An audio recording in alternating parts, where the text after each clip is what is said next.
台南的电风团体五望在安南区天马电台会当变作是国家级的台基文化园区。天马电台伫咧106年前早，本地有这影视团队甲变化园戏剧学校拍算要来，也因为评估了后，这土地面积甲营运等等因素，袂手就无消无息啦。那准是要甲这个所在设作是台基文化园区，上界重要就是这招标厅属爱符合作参发的条件，也就爱兼顾保护地方生态甲文化。我今天眼睛看到这29公顷大天马电台，你真是请怪手来甲草外先整理好势。啊，毋过讲后边啊，这游玩就建筑物长期无咧使用，这即摆是国产属的地，目前嘛是台南市区上尾一地遮尔大的完整用地。啊，真侪立委哦，伫咧立法院咧质询讲，后续这块地要哪做发展？正式迁台到现在，就是一片的荒芜，这是我们的痛啊！电台即马无啊啦，但无啊，这土地真大真好啦，哦，咱应该爱甲转型设立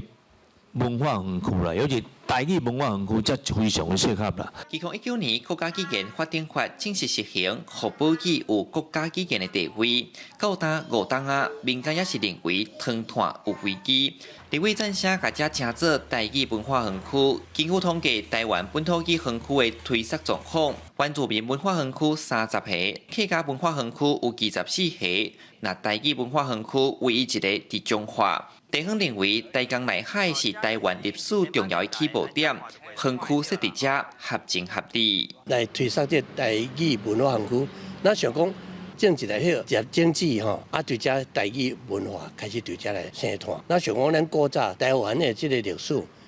台湾的文化嘛是应该是对台南这个所在开始推展、开展甲全台湾，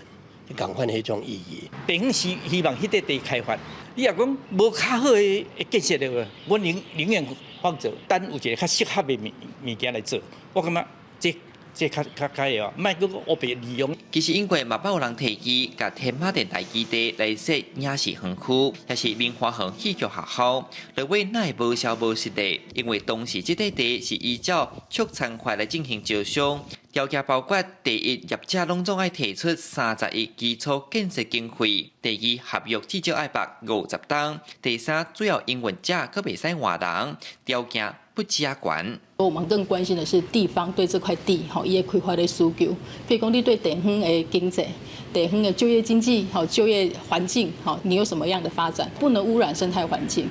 那你的开发还要符合整个区位的条件。甲这个条件，甲这个厂商讲，伊会去评估我的回收到这个成本的可能性，变成是一个我们招商上面比较大的主因。只有指出，迄当时因除了考虑经济面向，佮兼爱顾地方生态参文化，所以伫审查时阵拢定甲足严。107年，这地变更做创意文化专用区，民间团体认为来设台语文化园区上拄好。市府回应爱搁全面性规划甲评估，都发局也好，还是相关单位也好，大家拢有好啊一做评估啦。遮尔好这个土地，咱吼袂当乌白来啊开发，开发无好偌惨啊，可能会囥遮囥30档、囥50档，拢袂顶袂当。市政府会听一无共款的意见，做更加好的这个评估安尼。各界拢真期待，才会当活化，不离个中期尾资源甲资金真欠缺的问题，也是爱去中央地方甲民间三边参详，才通互地方多元发展的可能性。